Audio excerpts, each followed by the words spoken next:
Assalamualaikum warahmatullahi wabarakatuh. Perkenalkan, saya Ayesri Fatima dengan NIM 04021382 Jadi di sini saya akan menjelaskan tentang pemeriksaan neurologis pada sistem motorik mulai dari pengertian hingga dokumentasi. Selamat menonton.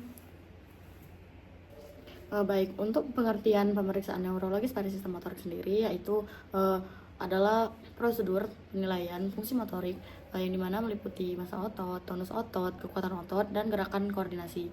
Yang dimana melalui pemeriksaan ini kita dapat mendeteksi adanya gangguan pada sistem saraf pusat, saraf tepi, maupun pada sistem neuromuskular yang mana mengganggu sistem gerak pada pasien.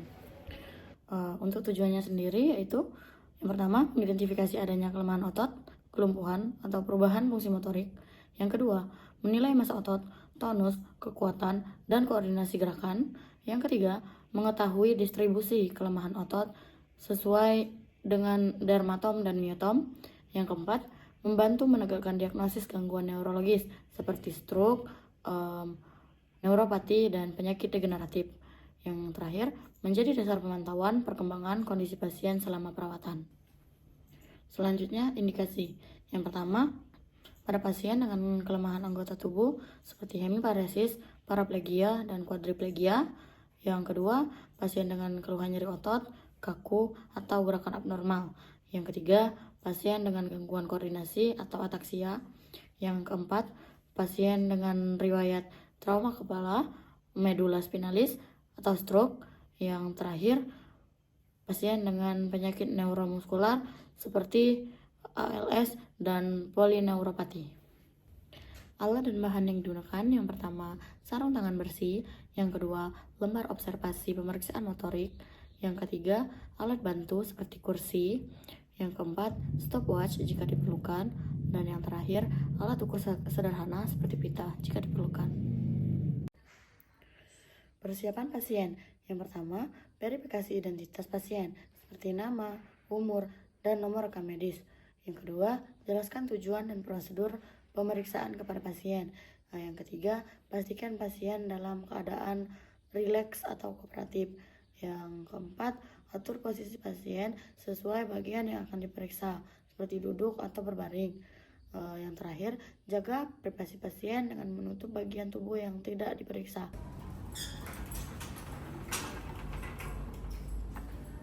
Selamat pagi Ibu, perkenalkan saya perawat Ayu yang berjaga pada si pagi hari ini. Boleh tolong sebutkan nama dan tanggal lahir Ibu? Nama saya Nida, tanggal lahir saya 10 Mei tahun 2000 Nars. Baik, boleh saya lihat gelangnya? Baik, benar dengan Ibu Nida ya Ibu. Jadi di sini kita akan melakukan pemeriksaan neurologis pada sistem motorik Ibu untuk melihat adanya gangguan atau kaku dan nyeri pada Ibu. Untuk waktunya yaitu 10-15 menit. Apakah Ibu bersedia? Bersedia, Nars. Nah, baik, saya izin cuci tangan dulu ya Ibu. Pertama, tutup privasi pasien, cuci tangan 6 langkah.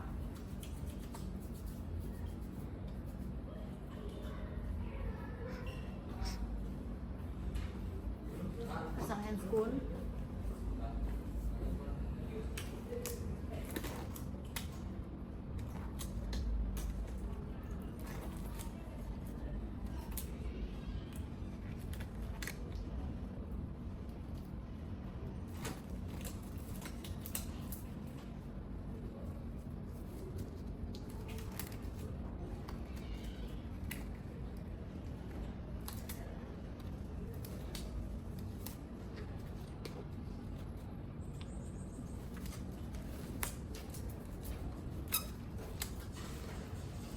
Baik Ibu, saya izin untuk memposisikan Ibu duduk ya Bu.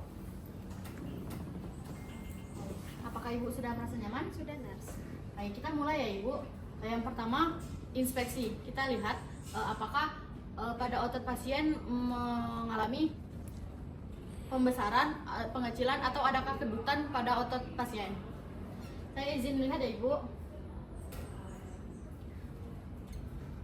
Selanjutnya, lihat apakah ada tremor, korea, ataupun distonia pada otot pasien. Baik, untuk otot ibu tidak ada kelainan ya ibu, semuanya normal. Selanjutnya palpasi pasien. Lihat apakah pasien mengalami nyeri tekan, apakah kaku, dan apakah ada gangguan lain.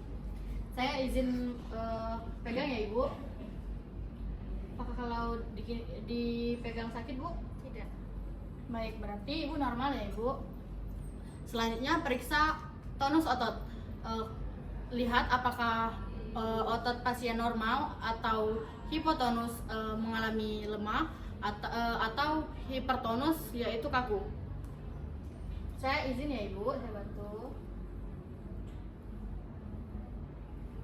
Baik, normal ya ibu, ibu tidak kaku dan ibu tidak lemah.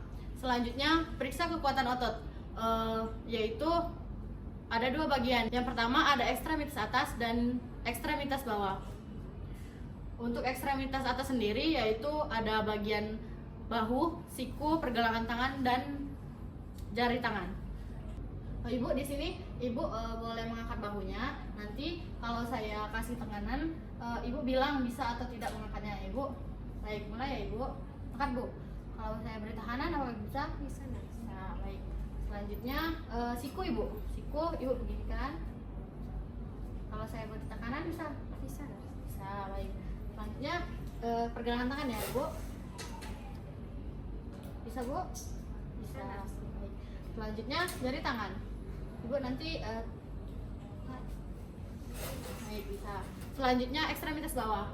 Ibu, saya nanti ibu angkat panggulnya dan saya nanti beri tahanan ya. Apakah bisa bu? Bisa nurse. Bisa, baik. Selanjutnya lutut. Di sini ya bu. Angkat ya bu. Bisa bu? Bisa. Baik, selanjutnya pergelangan kaki.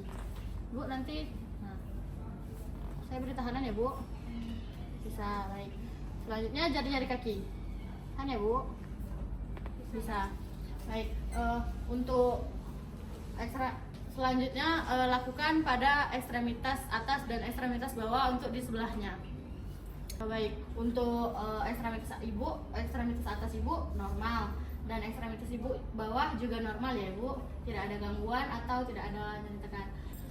Selanjutnya koordinasikan gerakan dan posisikan pasien senyaman mungkin. Ibu, saya izin ya ibu.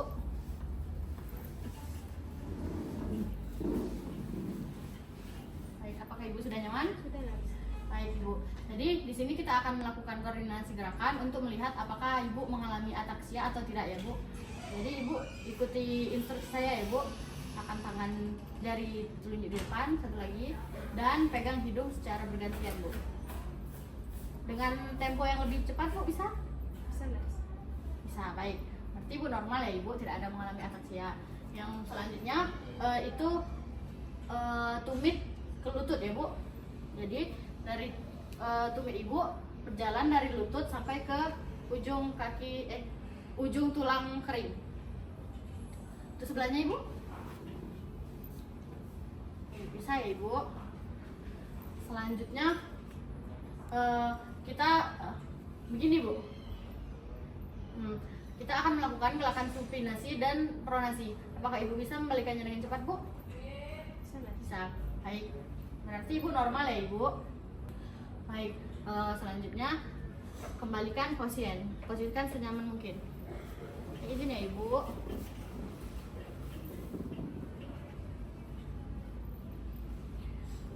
Baik ibu. Jadi tindakan kita sudah selesai. Saya izin cuci tangan ya ibu. Pasien pun cuci tangan 6 langkah.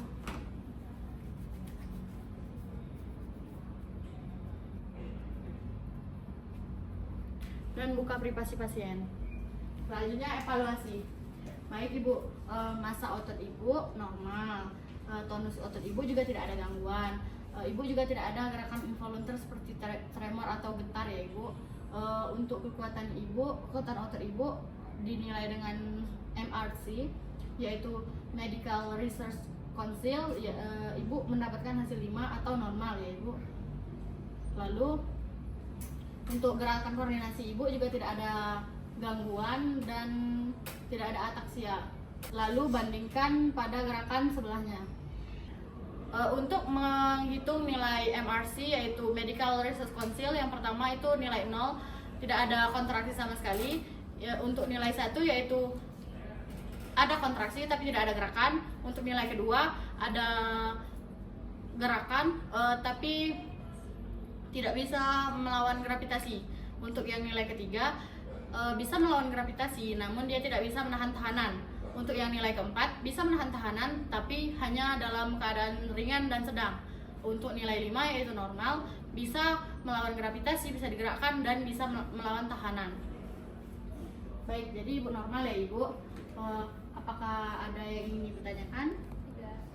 Baik, kalau begitu pemeriksaan kita sudah selesai. Saya izin pamit ya Ibu. Enggak semua ya Ibu. Misi.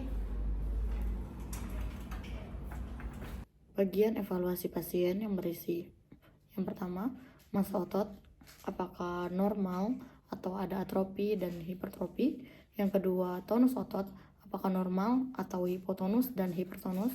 Yang ketiga, kekuatan otot yang dihitung dengan skala MRC atau Medical Research Council dengan nilai 0 sampai dengan 5. Selanjutnya, nomor 4, nilai koordinasi gerakan, apakah normal atau ada ataksia. Yang kelima, adanya gerakan involuntar atau tidak. Yang terakhir, bandingkan penghitungan pemeriksaan pada bagian kanan dan kiri. Bagian dokumentasi, yang pertama, identitas pasien yang berisikan nama, tanggal lahir, jam pemeriksaan, dan tanggal pemeriksaan. Yang kedua, hasil pemeriksaan massa otot, tonus, kekuatan otot, dan koordinasi gerakan. Yang ketiga, skor kekuatan otot dalam skala MRC. Yang keempat, catatan adanya kelainan seperti paresis, paralisis, ataksia, tremor, dan spastisitas. Yang kelima, tanda tangan dan nama perawat yang memeriksa. Yang keenam, simpan hasil dalam rekam medis untuk pemantauan lanjutan.